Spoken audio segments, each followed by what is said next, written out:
Bismillahirrahmanirrahim. In your sohbet on the Badr night, you mentioned the critical importance of teaching our children and the next generation about the history of Islam and Islamic heroes. Is it acceptable to do it by theater? For example, in Turkey, there are radio stations that take the stories of the Sahabi and play it as a drama show with voices for the kids. Is that allowed? Is that the right adab to teach Islamic history to our children? To the children, you may. To the children, you may. If you want to use like voices, for instance, is good. Of course, you are not going to dress up. You're not going to have theater like that too much. It's not too good to do that. Because the voice now, you are free to imagine what they look like and everything. For the children, you may make them to watch certain things that have already been done. Why I'm saying not to do it by yourselves? Because these are holy people. You don't want to bring them down to a very low level. Someone is going to play this, someone is going to play that. You're not going to do that. You have to watch the adab, and more importantly is you need their blessing, because these ones that you're telling the stories, they are not dead, they're alive. And you need to ask Allah, you need to ask the Prophet ﷺ, blessings and permission, and these holy ones also. Every time you mention them, the blessing reaches, their presence reaches. So to teach the children, depending on which age, let's say up to 11, 12 years old, certain things you may do. They can watch certain things, movies that has already been made, because you are not directly doing that, just for them to get some feeling, some passion about it. If they're really young, certain things you may do. You can do voices and other things that you may do to show that they are not, even if it's like, in the Turkish way, although they don't tell the stories of prophets this way. Hacivat and Karagöz, they have the shadow puppets, but they don't use it to tell the stories of the prophets. They don't. In all of this, do not underestimate the power of just simple storytelling.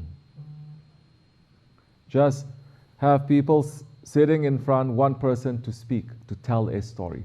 Do not underestimate it. Don't think that you need more, you need more, you need more. You don't really.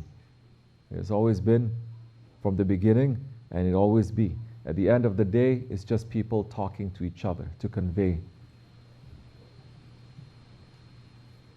Your kids, I'm telling all those kids, you gather them and you tell them someone who's equipped, someone who knows how to. In the old days, it is a very special skill that you have to be as a storyteller.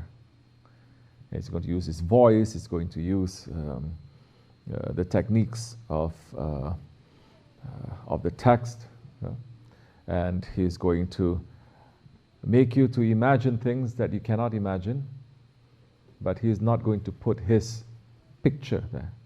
So you are going to imagine it, but that is very effective. Get kids to sit around and you tell the story through your face and through your voice and through your body language, and they understand. And it is now, you are not saying this is it, you're pointing to something else. You're saying it's like this, but it's more than this. Once you make it to be very clear, like a dramatization or something, it's as if you are making a reality from that. The word they use is verisimilitude. You're trying to say that this is exactly how it's supposed to be, this is how it's supposed to be. Those kinds of things, personally, I say it's very limiting, and it is wrong. Okay?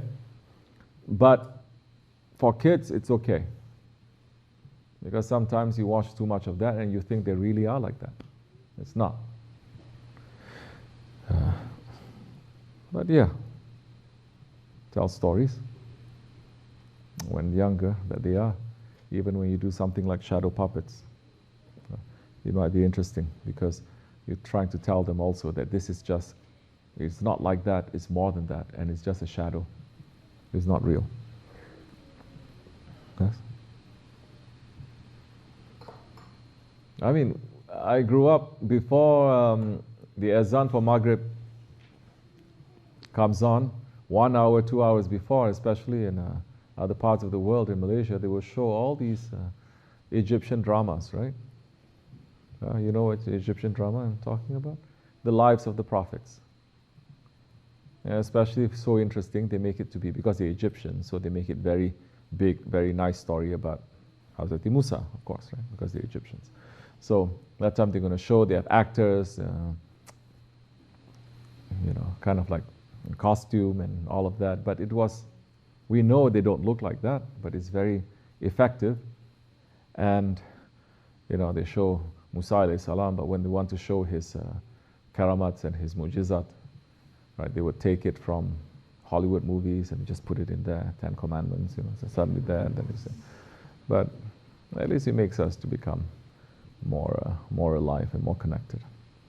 Alhamdulillah. So,